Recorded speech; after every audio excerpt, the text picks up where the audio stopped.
Selamat datang kembali di channel Radio Tempur. Akhir pekan ini, kita akan menyaksikan kembalinya sang mantan raja dominan UFC middleweight Israel Adesanya melawan raja UFC middleweight saat ini, Dricus du Plessis, yang mana akan disiarkan live di Mola TV hari Minggu, tanggal 18 Agustus 2024, pukul 7 waktu Indonesia Barat. Main event UFC 305 ini sedikit banyak sudah dibahas dalam video kesempatan kembali menjadi yang terbaik mengenai Adesanya yang kini kembali sebagai seorang kontender, bukan petahana. Kita semua sepakat bahwa kontender Adesanya adalah versi terberingas Adesanya. Kontender Adesanya adalah fighter yang mampu menumbangkan The Reaper Robert Whittaker di kampung halamannya sendiri. Dan kontender Adesanya adalah fighter yang mampu menidurkan sang tangan batu Alex Poatan Pereira. Itulah mengapa, meskipun pertandingan terakhirnya adalah kekalahan mengenaskan dari Sean Strickland 1 tahun yang lalu, Bandar tetap memposisikan Adesanya sebagai favorit melawan sang raja petahana dalam UFC 305 ini. Dricus du Plessis di angka plus 110 sebagai underdog, dan Israel Adesanya di angka minus 135 sebagai favorit. Tapi, apakah Bandar dan kita semua ini terlalu menyepelekan Dricus du Plessis? Mari kita bahas. Dricus du Plessis menunjukkan taringnya setelah berhasil men-TKO Robert Whittaker dalam UFC 290 tanggal 8 Juli 2023. Saat itu tidak ada yang menduga bahwa Robert akan kalah, karena selama ini ia masih dipandang sebagai raja tanpa mahkota, orang kedua terbaik di UFC middleweight setelah Adesanya. Namun bagi mereka yang mengikuti karir Dricus du Plessis, terutama kondisinya yang selama ini bertanding dengan hanya satu lubang hidung, mungkin hal ini tidak begitu mengagetkan. Dricus dengan masalah pernafasannya itu saja mampu membawa dirinya terus tidak terkalahkan di UFC dengan 5 kemenangan berturut-turut. Kemenangan dari kontender-kontender level atas seperti Darren Till dan Derek Brunson. Sehingga dengan kondisi yang terpulihkan pasca operasi, Dricus mampu mengeluarkan 100% potensi dirinya, yang mana ia tunjukkan dalam duelnya melawan Whittaker. Setelah itu, di awal tahun ini, dia bertanding melawan Sean Strickland yang baru saja menjadi raja baru UFC middleweight. Dan dalam pertandingan tersebut, kita bisa melihat mentalitas juara dari du Plessis. Di ronde pertama dan kedua, Dricus sudah dibantai habis-habisan dengan jab-jab tajam dari Strickland. Bahkan Adesanya saja tidak bisa menembus pertahanan kokoh Strickland. Tapi ternyata, di ronde ketiga, Dricus du Plessis mampu melakukan penyesuaian dengan memaksa membawa pertandingan ini menjadi berantakan. Jika Dricus masih bermain dengan tempo Strickland, maka dia akan tamat dicincang dengan jab-jab tajam Strickland. Tapi di sini, dia mengerangsak masuk membuat Strickland kewalahan. Alhasil, dengan satu pukulan yang merobek pelipis Strickland, Dricus mampu meyakinkan dua juri untuk memenangkan dirinya melalui penilaian tipis split decision. Sayangnya banyak yang tidak terima dengan kemenangan du Plessis ini.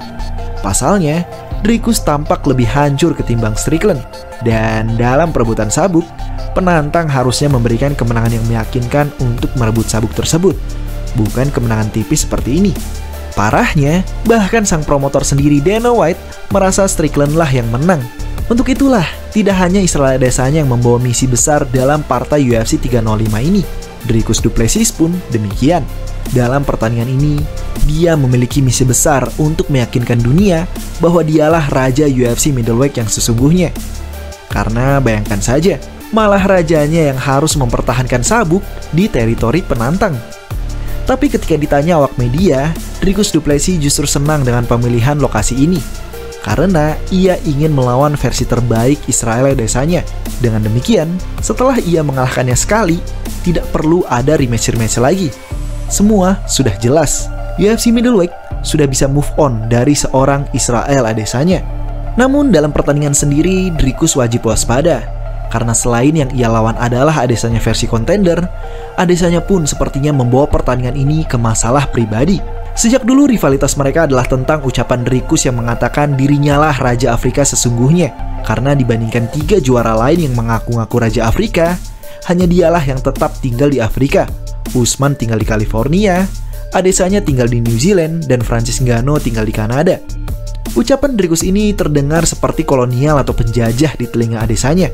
Bahkan dalam face-off terakhirnya, Adesanya sempat mengutuki Dricus dengan bahasa Afrika yang kurang lebih artinya kehancuran akan menimpa Dricus. Api kompetisi Adesanya mungkin tidak semenyala dulu ketika melawan Pereira, tapi yang kini menyala-nyala adalah api emosi. Entah apakah api ini akan membakar Dricus atau justru melahap dirinya sendiri. Andaikan Adesanya tetap bermain tajam dengan counter-counternya, gue yakin Dricus du Plessis akan bernasib sama dengan Paulo Costa dulu. Tapi kalau Adesanya terlalu gegabah, melihat Strickland bisa meng-knockdown dirinya, mungkin melawan Dricus du Plessis untuk pertama kalinya, kita akan melihat Israel Adesanya terkapar tidak sadarkan diri di oktagon UFC. Yang pasti gue yakin pertandingan ini tidak akan berakhir ke tangan juri. Bagaimana menurut brother sekalian? Fakta menarik dari UFC middleweight saat ini adalah, setelah kejayaan panjang Adesanya diputus oleh Alex Pereira dalam UFC 281, tahta UFC middleweight menjadi tahta yang panas. Tidak ada raja setelahnya yang mampu mendiami lebih dari 1 pertandingan. Pereira langsung kalah di match berikutnya dalam UFC 287 oleh Israel Adesanya. Kemudian, Israel Adesanya langsung kalah di match berikutnya dalam UFC 293 oleh Sean Strickland. Dan Sean Strickland langsung kalah di match berikutnya oleh Dricus du Plessis. Apakah Dricus du Plessis juga akan mengalami nasib yang sama? Terakhir, dalam match ini, UFC bersama Venum kembali mengeluarkan celana spesial untuk main event. Sang juara Dricus du Plessis mengenakan celana hijau bermotif Afrika, dan Adesanya menggunakan celana warna hitam bermotif petir kuning. Dari custom shorts yang sudah-sudah, gue pribadi merasa custom shorts Adesanya ini adalah desain terbaik. Semoga saja dengan celana baru ini pun Adesanya bisa tampil dengan versi terbaiknya juga. Gimana kalau brother-brother sekalian? Demikian video kali ini. Apa yang kalian harapkan dari storyline UFC middleweight ke depannya?